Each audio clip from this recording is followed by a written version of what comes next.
on a live edition of NHRA Today. Qualifying results and a preview of eliminations from the Chief Auto Parts Winternationals. A visit with the man who races and renovates the Fairplex. Chatting with Chief Starter Buster Couch. And going to class at the Safety Safari University.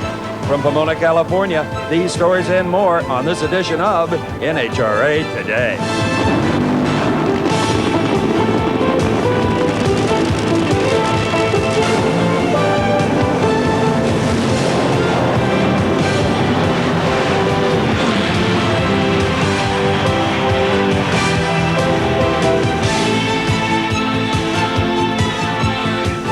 In a history spanning 4 decades, the Chief Auto Parts Winternationals has produced a multitude of record performances. And it has also given many drivers their first important victory. In 1965, Don Prudhomme captured the first of his 46 career national event wins driving Roland Leong's Hawaiian dragster. In 1990, 2 drivers made their debut appearances in the winner's circle when Laurie Johns took Top Fuel and Casey Spurlock pulled off a mighty upset over a stellar field in funny car. And just last year, Jim Epler became a legitimate contender in funny cars after capturing the first trophy of his career. Can such magic strike again in 1993? Today, we'll find out. Hello, everyone, and welcome to this edition of NHRA Today. I'm Steve Evans. This program begins our Sunday coverage of the Chief Auto Parts Winternationals. In the next half hour, we'll bring you final qualifying results, a preview of today's eliminations, and introduce you to some drag racing personalities. It'll be a busy day of racing. So to tell us about our programming, here's my good buddy, Brock Yates. Okay, Steve, here we go for the final day of drag racing here at the Winternationals. Let's go down to my pal Dave McClellan with the #1 qualifier in Top Fuel.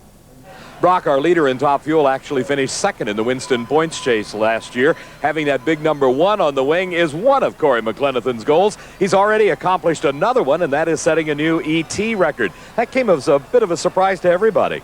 Yeah, I really think it did, and a big surprise to me, too. We just haven't been running the numbers, and testing went okay, but, I mean, when we came in here, we thought we'd be pretty ready, but I didn't think we were going to be running the numbers like that. But, you know, Kenny, I kind of figured we'd go out there running some 70s, but when it happened, I was really excited for the team, and Jimmy's doing a heck of a job with the car, so let's go from there. Good luck to you today. It's going to be tough. Thank you very much. Right now, let's go to Bob Fry, who's with the leader in funny car. Thanks, David. We're in the pit area of the #1 qualifier in funny car, Cruz Pedregon. And Cruz and the McDonald's team going to get used to this #1. It's on the side of the car, and it's at the top of the qualifying list. Yeah, it's a great feeling to be #1, to start the season off #1. It's really a great feeling, and we're excited about starting a new season like this. Now, I'm going to ask you a question nobody's ever asked you. Is there any extra pressure on you guys going into this year? Absolutely. There's always pressure, you know, especially with cars running better, more and more cars running good. It's going to be really exciting, and we're up to the task. The McDonald's team cars put some awesome numbers up on the board. They're the #1 qualifier and looking to defend that #1 spot. Now let's take a look at the top qualifier in Pro Stock. Here's Steve Evans. Okay, Bob, to absolutely no one's surprise, W.J. Warren Johnson is the #1 qualifier in Pro Stock here at Pomona. You had great testing and a great effort here. We came into this race with a good history of testing at Houston, ran the quickest and fastest times ever in the history of 7:04. Well, yeah, that along a little over 195-mile-an-hour run. So we felt good coming into this race. We've got some new equipment that looks like it'll give us a little bit of performance advantage for a while, but surely these guys are going to catch up with me during the rest of the year, but we're going to keep working at it.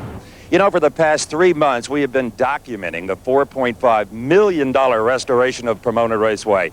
And is it a beauty? What was mere sketches a short time ago has become a reality, with a spacious 3-story hospitality center that has proven so popular that further expansion will start following this event. There's 40,000 permanent high-rise grandstand seats, many with backrests, plus numerous other amenities. Well, it certainly is a glorious place to hold a race. And one of the men responsible is the mayor of the city of Laverne, John Blickenstaff.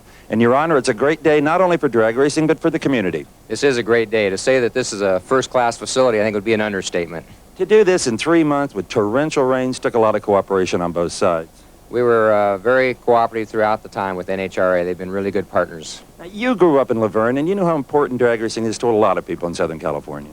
Well, it's a high-level professional sport, and NHRA, I think, has done a good job to put all of this together. We're very pleased to be a partner with NHRA. Enjoy your weekend. Thank you. Now, you may not know it, but one of the prime movers in the construction of this new facility has driven down it many times. Here's Dave McClellan with a look at Bobby Baldwin. Last December, the 24-year-old three-story Pomona Raceway Tower was knocked down to make room for the new one. Ironically, at the wheel of the front loader was Top Fuel racer Bobby Baldwin, who runs a small construction company based at the Fairplex. The old tower had been around since the 1969 Winternationals, and that's about as long as Baldwin has been coming to the races at the Los Angeles County Fairgrounds. I used to come right here to this event when I was a kid.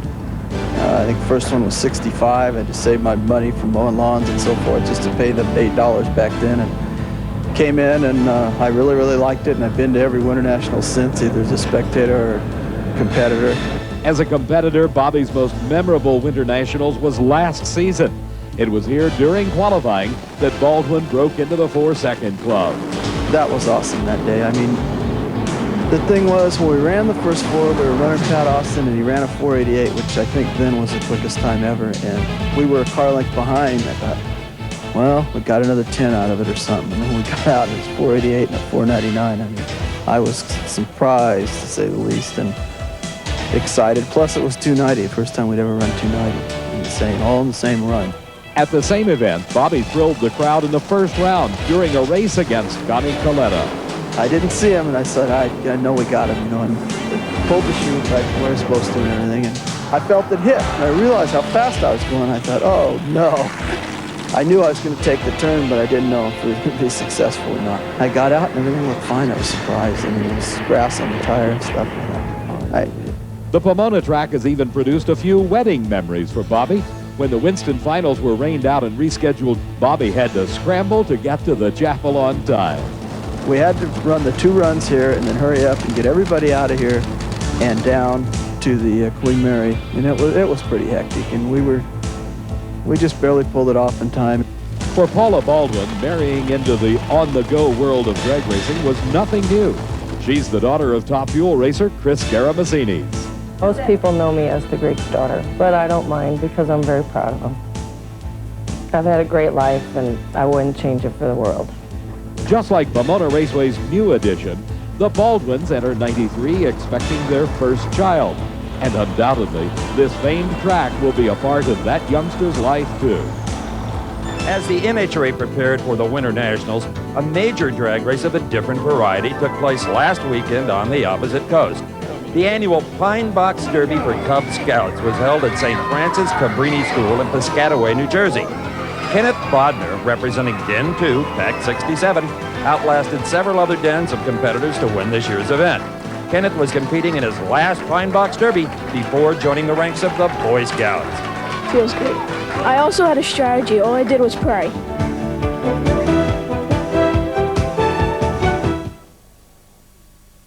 Four World Championship.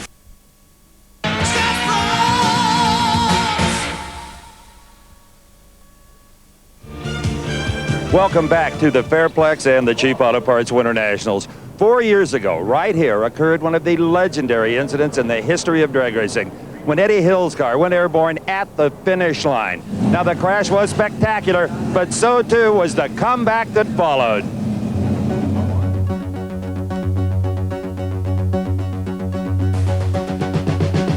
Back in '89, at this race 4 years ago, was, I guess, our first time trial. The canard slipped, tipped the car over backwards, as everybody has seen numerous times. Totaled out what at that time was the quickest car in the world. And Fuzz and the guys jumped in there, borrowed a car from Gwen, and they were already working on the car when I got back from the hospital. It took us right down to the last run, and in fact, we blew a blower up on our last qualifying run in Gwen's borrowed car. And we coasted through with just good enough ET to qualify. We found a crack when we warmed up on race day, and our very last block had a nice big split in the outside of it. We had broken so much stuff that we just didn't have anything left to race with. Whenever an incident as serious as Eddie's occurs, usually the first person on the scene is one of the members of the famed Safety Safari, a group of dedicated workers without whom the sport of NHRA drag racing couldn't exist. Breaking speed barriers, lowering ETs, squeezing out those extra few horsepower, these are the goals of every drag racer.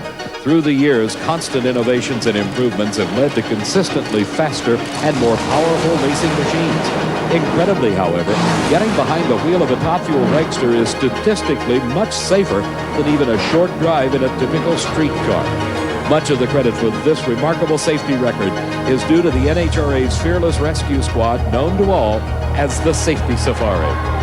First, we put a single trailer on the road back in the early 70s and renewed the name Safety Safari that had been dormant for a long time, and put it back on the road, and it's been expanding ever since. In 1992, the Safety Safari faced a number of frightening incidents and prevailed with quick response times and well-trained personnel. I guess the worst nightmare is probably having two of them at one time, as we saw with the Clayton Harris incident with Eddie Hill at Denver this year, when you have two of them at one time, and that does make things real interesting as to where to go and what to tackle first. But we've had some nightmares, but we've handled them pretty well. The 1992 Chief Nationals was an unbelievable display of broken records and broken equipment. You know, that track is noted for big performances, and everybody, you know, they got to go out there and they know the other guys going for kill, and they got to go to kill to beat him, and it really it takes its toll on the hardware. And I mean, finally you didn't know what to do, and you're looking again live television, facing it there, and it just that was a war. While the Safety Safari is known for spectacular fire diving rescues, just as important is their dedication to precise track preparation and maintenance. Well, you have to take a quick evaluation of the problem, and we basically roll all the equipment out there so it's on hand to deal with it. And you go through about a three-stage cycle. You've got to absorb the oil up best you can, then you have to clean up the residue from that, which is basically the grease sweep product, and you have to start rebuilding. And basically rebuilding would be spraying it with a traction compound and using the tractor device we have to apply rubber to them. Now, again, you have to have someone on the spot to make calls on it, but it's the same basic three-step process. Recently, a special training session was held to familiarize divisional level representatives with Safety Safari techniques and procedures. Well, in 1993, we're going to initiate a divisional response team that will be patterned after the Safety Safari operations. Following the Dallas event this year, we had each of the division representatives there, had demonstrations in the rescue tool operation. Our national safari guys went through the drill with all the divisional guys, so we're expanding the program to get down to the divisional level. The Safety Safari's dedication and professionalism has earned them a sterling reputation among motorsports response teams and ensures that the future of NHRA, as well as the racers, will remain safe and secure. Flash Gordon Mineo has the first nitro funny car to carry the new generation Pontiac Firebird body. And it's the first time I can remember that a new look from Detroit has debuted at the drag before the street car has even hit the showroom. That won't happen until March. Boy, it is good looking, but that's not why you like it. I'm very impressed with the aerodynamics of the car, and it's been a pleasure working with General Motors Pontiac division. What will it do for you? Nobody really say. I think it's a given 5 mile an hour. That much? I believe it is. Not only is it good looking, it may be a rocket too. Well, that's what our name is. A Stratosled rocket ship. For as long as I can remember, Buster Couch has been doing his duty as official starter. Recently, he and I had a chance to sit down and discuss the vital role that he and his starting line crew play. What they do is they usually work 2 hours on, 2 hours off, you know, the crews did, and they got their lane assignments. And that's so we keep the show sped up, you know, and all, and keep going. They keep the thing clean. We bring them into the burnout box. They do their burnout. When they go by, each crew member, their job is to make sure that they don't see them flaring off with me. They my eyes too, you know, check the chutes, make sure the pin's in it and stuff. And it's out of it. Out of it, yeah, the pin's out of it, I'm sorry. And a lot of them have overflow out of fuel tanks and stuff when they make it at burnout. It comes off the car, we have to pick up little pieces and wipe the little stuff up in oil to make sure the track's perfect for it. And then when they see everything, they have crew go to the outside of the cars and they watching the outside of the engine for me, which people don't ever see them, you know, they just on the side. And I watch the inside, make sure there's nothing wrong with the car, and I look at the drivers and do all the things, and they pull in the stage and set them on their way. Only one man out there is authorized to shut a car off, though. That's me. Well, you try to get 2 cars down there, because them guys spend a lot of money and a lot of time working on cars, you know, Steve. And the fans and all want to see a race. You know, I could shut off half or 3/4 of the cars out there and be technically about a rule book of what, you know, little rules and all, it would be okay. I'd be right doing it. But I don't believe in that. If I can get them down the racetrack safe without causing any problems, to do it. I still hear these interchanges between drivers. You think next time you could hurry it up a little bit? I mean, that who is last to stage is still a game being played. Yes, it is. There's no rule that says who is supposed to stage last, because all of them like to stage last. Yeah, because it's pretty quick, because you don't want to hold them too long, you know, with the engines the way they are, and they go to the high side on the fuel system and all, and it can ruin a race if you hold them too long. But yet, the man that goes in last, I don't want him to have the advantage and keep rolling.